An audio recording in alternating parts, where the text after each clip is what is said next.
Ambassador Marcus Chen stood before the council's recording crystals, his hands trembling slightly as he adjusted his formal diplomatic uniform. The grand chamber, with its soaring crystal spires that once represented unity among the stars, now felt like a mausoleum to their own arrogance. Shafts of light pierced through the ancient crystal walls, casting long shadows that seemed to mock their former glory. The distant explosions, growing ever closer, provided a somber percussion to what he knew would be his final testimony.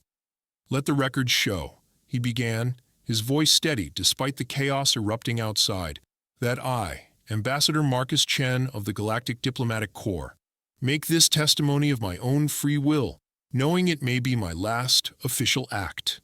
His scaled fingers traced the smooth black surface of the speaking podium, memories flooding back of countless humans who had stood in this very spot. They had always smiled politely through every interruption, every dismissal, every thinly veiled insult. The council had called it patience, had praised their diplomatic restraint, while secretly congratulating themselves on their supposed superiority. How catastrophically wrong they'd been. "We called them patient," he continued, his secondary breathing gills fluttering with what might have been a laugh or a sob. "No, that's not entirely accurate. We called them pets, amusing little creatures who had somehow stumbled their way into faster-than-light travel. When they smiled and nodded at our condescension, we mistook their restraint for submission. When they quietly accepted our modifications to their trade agreements, we thought them simple. When they calmly protested our violations of their sovereignty, we saw only weakness." Another explosion rattled the chamber windows, closer this time. Marcus didn't flinch. The defense systems would hold, though he knew it hardly mattered now. The humans weren't trying to break in. They were giving him time to complete his testimony. Even now, even after everything, they remained patient. The irony wasn't lost on him. The emergency lights cast an eerie red glow across the chamber, highlighting the empty seats where council members had sat just days ago, confident in their power, secure in their superiority. How quickly that confidence had evaporated when humanity finally revealed its true face. Marcus activated the first holographic record, the air shimmering as it reconstructed the scene from 6 months ago. Ambassador Sarah Martinez materialized at the podium, her silver-streaked hair and steady gaze as clear as the day she delivered her final warning to the council. "She stood right here," he said, gesturing to the exact spot, warning us about pushing too far. She used such fascinating human expressions: the straw that breaks the camel's back, the patience of saints. We laughed, quietly of course. We were much too sophisticated to laugh openly at our pets. The recording crystals flickered, but held steady as another explosion sounded closer. Marcus watched his younger self in the hologram, sitting among the council members, wearing that same smug expression they all had shared. They had been so certain of their position, so secure in their perceived dominance over their human allies. The humans had a saying about assumption being the mother of all mistakes, he continued, his scales rippling with embarrassment at the memory. "Funny, they tried to warn us about that too. But we assumed their patience was infinite. We assumed their technological advancement matched their diplomatic demeanor. We assumed their military capabilities were as limited as they appeared." The hologram showed Martinez's face as she delivered her warning, and now, with the benefit of hindsight, Marcus could see what they'd all missed. The carefully controlled strength behind her diplomatic smile, the calculated patience in her eyes. She hadn't been pleading with them. She had been giving them one last chance to change course. Marcus straightened his spine, all four eyes focusing directly on the central recording crystal. "To any species who reviews this testimony in the future, learn from our catastrophic error. The humans weren't patient because they were weak. They were patient because they were strong enough to afford patience. They smiled through our insults because they knew exactly what they were capable of while we congratulated ourselves on our superiority." The chamber's emergency lights pulsed, casting alternating shadows and red glows across the empty council seats. Each pulse felt like a heartbeat, counting down to the inevitable. The decline began with 3 distinct incidents, each one a step closer to the precipice. Though none of us recognized it at the time, Marcus pulled up the holographic records, his scaled hands trembling slightly as he navigated through the archive footage. The first strike came during the Proxima mining crisis. The hologram showed Council President Xena Val, her crystalline exoskeleton gleaming under the chamber lights, as she declared human mining claims invalid due to clerical oversights. 4 colonies, 10,000 miners, all their equipment stripped away with a single thumbprint and a dismissive wave of her primary appendage. Ambassador Martinez had stood calmly at this very podium, hands clasped behind her back, her dark eyes revealing nothing. "Honorable Council," she had said, voice steady and clear, "these colonies have operated legally for 15 years. Our documentation is complete." But Xena had interrupted, mandibles clicking with barely concealed greed, citing improper date formats as justification for transferring the rights to the Centaurian Mining Consortium. The second incident followed just 3 months later, like a calculated blow to an already bruised victim.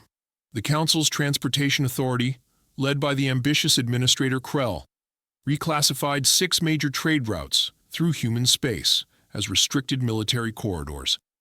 No notice, no discussion. 50 years of established trade lanes gone overnight. The transport costs through alternative routes increased 17-fold, a death sentence for smaller human colonies, dependent on regular supply lines. Marcus watched the archive footage of Martinez again, standing at the podium, making those careful notes on her datapad. "The Human Federation notes this decision as well," she had said, and now, looking back, he could hear the warning in those simple words. The third strike was the terraforming crisis. The Council denied expansion rights to 3 overcrowded human colonies, while fast-tracking approval for luxury resorts on 12 worlds bordering human space. Each time, Martinez smiled that same diplomatic smile and took careful notes. The Council had actually joked about her note-taking, calling it a quaint human obsession with record-keeping. "We never asked ourselves," Marcus said to the recording crystal, "why they documented everything so meticulously. We never wondered what purpose those notes might serve." The Star Explorer changed everything. Marcus's hands shook as he activated the final peaceful moment their galaxy would ever know. The gleaming research vessel hanging in space like a silver needle against black velvet, carrying dreams and innocence that would soon be shattered forever. "A civilian research vessel," he said, voice cracking, "carrying children participating in their first STARS program. 27 humans aboard, 8 of them children, all lost because we had grown too accustomed to our own arrogance." The recording played the final transmission. "Star Explorer to Patrol Fleet. We're a civilian research vessel, conducting authorized experiments. We have children aboard." The transmission cut off in a burst of weapons fire that still haunted Marcus's nightmares. Then came Commander James Anderson's entrance, not through the doors, but through the wall. The explosion had caught everyone by surprise, except perhaps Ambassador Martinez, who hadn't even flinched. Anderson had walked straight to the podium, his dress uniform immaculate despite the debris, moving with the deadly grace of a predator finally done pretending to be prey. The security feed from the Star Explorer's recreation deck played across the chamber walls.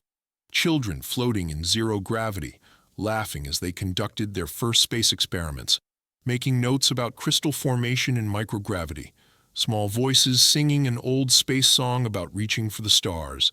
Then came the impacts, the lights failing, the terror. These children, Anderson's voice had cut through the chamber like a blade of ice, were writing thank you notes to the Council for allowing their research trip. They were thanking you while your patrol ships were powering up weapons. He had placed one such note on the podium, a piece of actual paper, handwritten by his daughter Emily, age 11. Marcus touched the podium, where that note had lain, feeling the weight of that moment when humanity's legendary patience had finally run out. When the human ships began moving, the Council had actually laughed, called it a tantrum. 300 vessels, all familiar designs, nothing that worried their military advisors. Marcus remembered the smirks, the dismissive comments, the absolute certainty that this emotional outburst would be quickly contained. Then Admiral Sarah Chen's transmission hit every screen in Council space. Her face, bronze skin, set off by her stark white uniform, had filled every display in the chamber. For 50 years, she announced, her voice carrying the weight of centuries, we've maintained what we call the paperclip protocol. Show your enemies a paperclip. Keep the nuclear weapons at home. Every ship you've seen until today was deliberately outdated. Every weapon intentionally basic. Every technology we shared carefully selected to seem primitive. The hologram showed what happened next, the moment that had shattered the Council's worldview forever. The outdated human ships changed, seeming to shimmer like heat waves over desert sand. The holograms they had worn for 50 years melted away, revealing vessels that defied everything the Council thought they knew about human technology. What followed wasn't a battle. It was a demonstration of power so absolute it bordered on the divine. Quantum field disruption turned ships into atomic soup. Gravity sculpting twisted entire squadrons into impossible shapes. Space-time incursion weapons made vessels simply cease to exist, their atoms encouraged to take a brief vacation from reality. The Council's pride, 10,000 ships, moved to intercept these 300 vessels. The battle lasted 6 minutes. The political restructuring took 6 days. The recovery of the Council's collective dignity, that might take centuries. Marcus checked the emergency displays one final time. The human fleet was closer now, their ships visible through the chamber's crystal walls, beautiful, terrible, patient. We thought we were watching sheep learn to walk among wolves, he said to the recording crystal. Instead, we were watching dragons pretend to be sheep, right up until we threatened their young. The humans didn't demand revenge. They demanded competence, accountability, transparency. Every council session now begins with a moment of silence for the Star Explorer's children. All decisions must pass what they call the Star Explorer test. Would you want this decision recorded in a child's thank you note? The defensive screens finally failed, their shimmer fading like a last breath. Through the chamber's crystal walls, Marcus could see the human fleet taking position. Even now, their formation was perfect, their power controlled, their patience evident in every measured movement. Representatives of future species, he concluded, his voice steady despite everything, hear these words well. When you meet humanity, you will see kindness, patience, and a willingness to compromise. But never, never forget what lies behind that patience. Never forget that their restraint is a choice, and that choice can be unmade. A transmission cut through all frequencies. Admiral Chen's voice still unfailingly polite. Counselor Marcus, this is your final evacuation notice. You have 10 minutes to complete your testimony and reach the designated safe zone. We would regret having to postpone the council chamber's scheduled demolition. Marcus laughed softly. Even now, preparing to destroy the very symbol of their former arrogance, the humans gave them time, gave them warning, gave them a chance to do things properly. The humans had added a new warning, now carved into the foundation of every council building. Patience is not weakness. Restraint is not surrender, and those who can afford to be kind have already proven they can afford to be cruel. As he walked toward the evacuation zone, Marcus heard the countdown begin. Some said later that as the chambers fell, they heard children singing an old space song about reaching for the stars. But that, Marcus knew, was just humanity's patience, teaching one final lesson.